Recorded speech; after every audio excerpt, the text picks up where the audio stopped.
Okay, class, we're back. We had already discussed hormonal control of blood pressure with the renin, the aldosterone, and the ADH. So where we are now is discuss epinephrine and atrial natriuretic polypeptide in the control of blood pressure.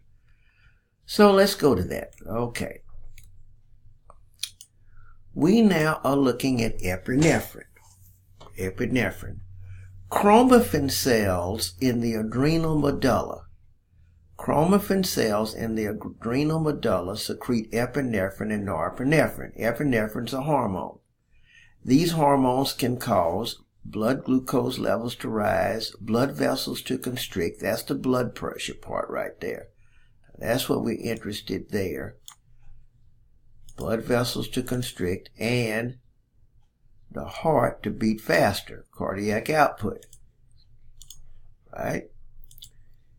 So, the adrenal medulla, epinephrine can stimulate, influences vasoconstriction and blood pressure. So let's look at this.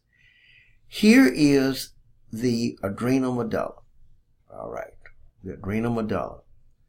So we have the adrenal gland. We talked about the adrenal gland before. Here we are. It had a cortex we talked about and a medulla. Okay, epinephrine comes from these cells. These particular cells are called chromaffin cells that produce epinephrine and norepinephrine. All right. The way epinephrine is stimulated is the sympathetic nervous system had preganglionic fibers and post. Normally, the preganglionic fiber would synapse with another neuron, which would be the postganglionic. But when it comes to the adrenal medulla was intended to be part of the nervous system. It just happened to reside here. So the preganglionic fiber from the sympathetic nervous system synapses directly on chromaffin cells. So when you turn on the sympathetic nervous system, you also turn on the adrenal medulla. When you turn on the sympathetic nervous system, you also turn on the adrenal medulla. Remember, the sympathetic nervous system is coming from the vasoconstrictor center. All right. So what would happen then is, see right here, sympathetic preganglionic secretes acetylcholine, which goes directly to the adrenal medulla, and you secrete epinephrine and some norepinephrine. Now what happens to that? The epinephrine and norepinephrine, remember, they're receptors on the blood vessels, alpha receptors, that would cause vasoconstriction. So epinephrine is another hormone that can increase blood pressure considerably, because it can increase heart rate, it can increase stroke volume through inotropic, and it can do vasoconstriction. That's why we only draw up epinephrine in a little TB syringe, so you can never inject, because you could send your blood pressure through the roof and stroke out. All right. So the last one we have is atrial natriuretic polypeptide that we'll say a little bit about. Atrial natriuretic polypeptide is a polypeptide hormone which reduces expanded extracellular volume. ANP causes urination. See, antidiuretic holds on to water. So ANP would drop blood pressure. Would cause it to be secreted, too much stretch on the atrial wall. Too much stretch on the atrial wall, go back to heart, means there's a lot of venous return without outflow. Okay?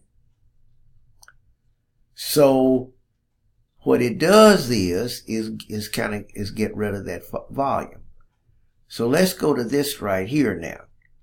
Okay, let's see what we got here now. All right. Right now, we can say, let's go over here. So we're going to do nerves and hormones. We'll do this other side after we get through what we're doing right now in a few minutes. All right, nerves. Sympathetic. See, the red means constriction, the green means dilation. Sympathetic, norepinephrine and epinephrine, vasoconstriction. Epinephrine, alpha receptors. Epinephrine, norepinephrine on beta receptors, though, can cause some vasodilation. Okay. Angiotensin II, powerful vasoconstrictor. ADH, also called vasopressin, and ANP can also do some vasodilation. Remember, ANP drops blood pressure. Okay. This side here is for local control. We'll talk about in a minute. All right. So now we go to local control, which is also called autoregulation. Now, the three players in this are paracrine, autocrine, we'll talk about, myogenic tone, and metabolites. These are the three players that do this. Organs that cannot afford to lose their blood pressure, even if your overall blood pressure goes down, like in shock, that we'll discuss are the brain, the heart, the skin, and the lungs. Okay, and I want you to read on that. All right, paracrine, autocrine. Paracrine, autocrine are local secretions. Some substances that are local can do vasodilation. They generally are secreted from the endothelial cells. So the endothelial cells can secrete these. Vasodilation could be nitric oxide, certain prostaglandins, certain kinins. Histamine is a vasodilator. Vasoconstrictors would be like endothelin. Okay? So let's go back here real quick. Okay? What do we see? Well, we'll go over here. We'll go right there, and I'm going to pull it up over here. Find it real quick. All right, here we are. So, vasodilation, we're on this side. Endothelin, endothelial relaxing factor, nitric oxide, vasodilation. Endothelin, vasoconstriction. Certain prostaglandins, dilation. Kinins, I don't see the kinins, but they dilation. Histamine, where's histamine? Don't see it, but that's also a dilation one. Okay? All right. We go further to myogenic controls, myogenic tone. Myogenic tone. All right, so I'm going to go here, on this side here, myogenic controls. Now, what I want you to think about is that tonus. Remember, tonus is resting muscle tension. The blood vessels have a certain amount of tonus. If too much blood goes into a blood vessel, it stretches it too much, and the blood vessel will reflexively clamp back down. If too little goes in, the tone is disturbed and the blood vessel will pop out. So in other words, this passive stretch, the blood vessels themselves, by messing with the tonus, can do this. So that's where we come into active versus reactive hyperemia. Hyperemia means increased redness due to blood flow. Active hyperemia would be this. Let's say you take your hand, and you wrap it around your wrist and completely occlude the blood supply to your hand.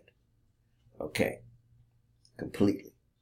Now, your hand will turn blue. When you let go, you'll see it reperfuse, get a lot of blood over and above what it needed.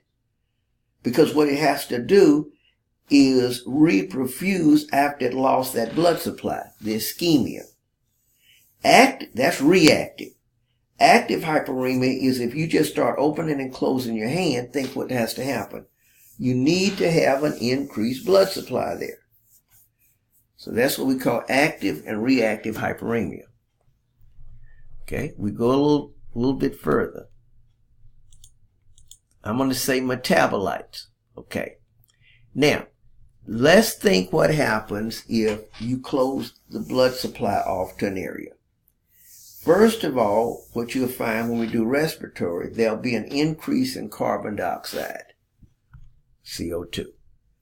Also, there'll be an increase in acid because carbon dioxide mixing with water can form acid. We'll talk about that when we get into respiratory. Now, remember ATP is needed for energy. And so you'll go to ADP to give you energy. But if you can't get any more oxygen, then ADP will go to AMP because it'll help you a little bit more. Then AMP, adenosine monophosphate, can give one more energy unit, we'll say, and come to adenosine. So by forming adenosine can act as a vasodilator to try to open up and get some more blood supply. Potassium. Remember we had the sodium-potassium pump. But it needed ATP. What did it do? It pumped 3 sodiums out for 2 potassiums in.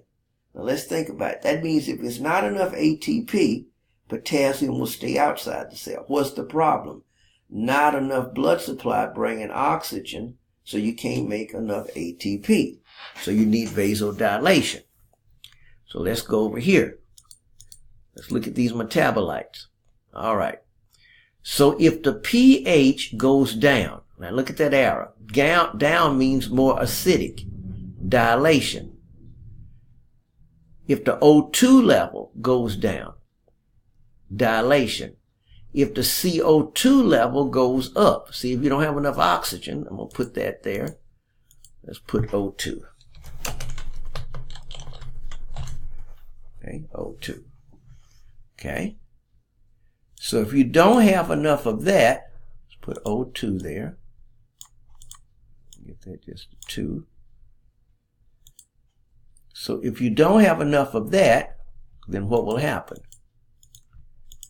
Then dilation. Too much K plus, increased K plus, potassium, dilation. So these metabolites are being formed as a result of this. All right. Now we go over here and we look at skeletal muscles. Okay, local control. You start exercising, what do you need to do? Local control, 10 times increase. So you want to read on this. The brain.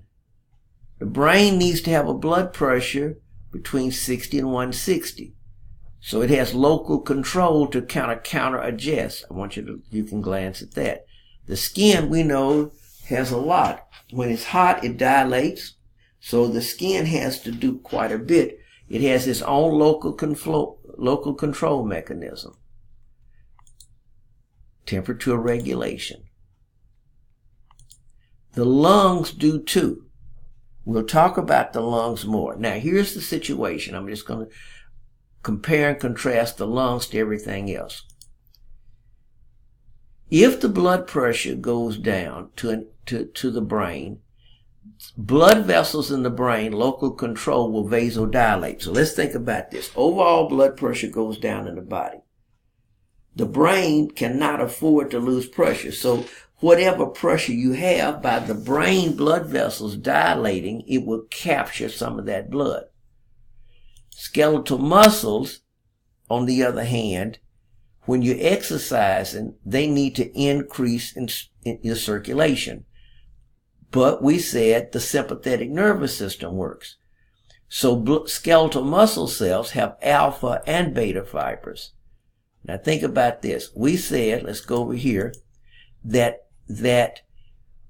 epinephrine and norepinephrine on alpha causes vasoconstriction. But if you exercise, some of this will hit the beta receptors to cause vasodilation. So I want you to glance in the book and you can read on how the lungs, but the lungs are totally opposite. If the blood supply to the lungs, to an area of the lungs goes down, that area will close off. Why? Because it will redistribute the blood to a better aerated area. See, the lungs are the only ones that bring the oxygen in. The other areas use it. So if the lungs see a bad area, they want to close down that area to redistribute to good areas. We'll close here.